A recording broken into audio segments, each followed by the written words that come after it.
Welcome to the only daily podcast focusing on compliance news of the day. Each morning, start your day with a cup of coffee and Tom Fox, the voice of compliance, to hear about 4 of the top compliance, corruption, or leadership stories you will need to start your day.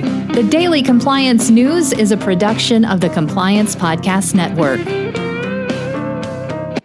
First, a word from our sponsor.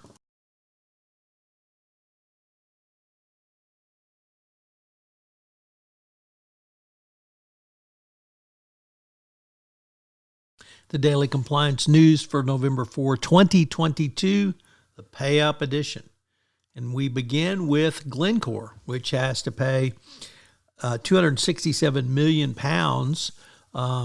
in the United Kingdom for running a bribery and corruption network to secure favorable access to oil across Africa.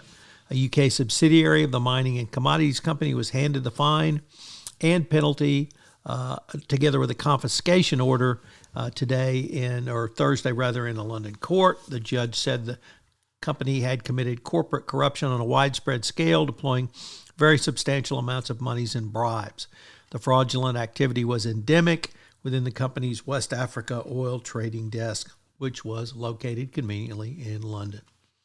Next up on our Pay Up edition, Les Moonves and Paramount agree to pay $9.75 million in a state of New York case tied to his sexual misconduct while the president of CBS.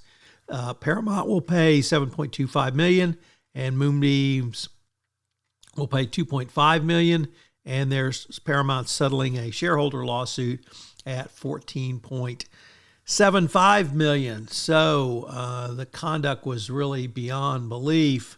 And it happened for years, but somebody's finally paying up. Next up from Reuters, the Israeli pharmaceutical firm Teva is to pay up to $4.2 billion in the U.S. to settle opioid claims.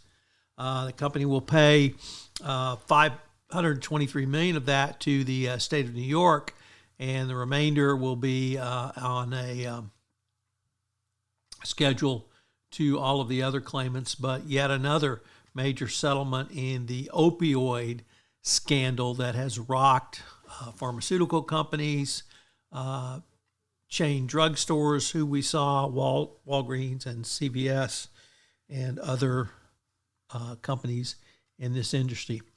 And our final story comes to us from the Wall Street Journal. Vonage will pay $100 million to settle FTC allegations of trapping customers in subscriptions.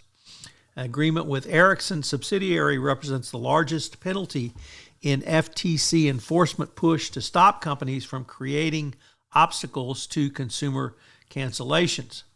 Given the corrupt nature of Ericsson and what they're going through, perhaps not surprising.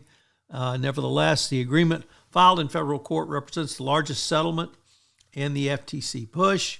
The company will be required to obtain customers' express consent for their services and simplify its cancellation process. The Daily Compliance News is a production of the Compliance Podcast Network and a proud member of C-Suite Radio. Thanks so much for listening. I hope you'll join me again tomorrow.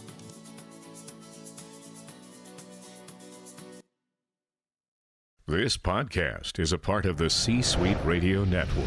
For more top business podcasts, visit c-suiteradio.com.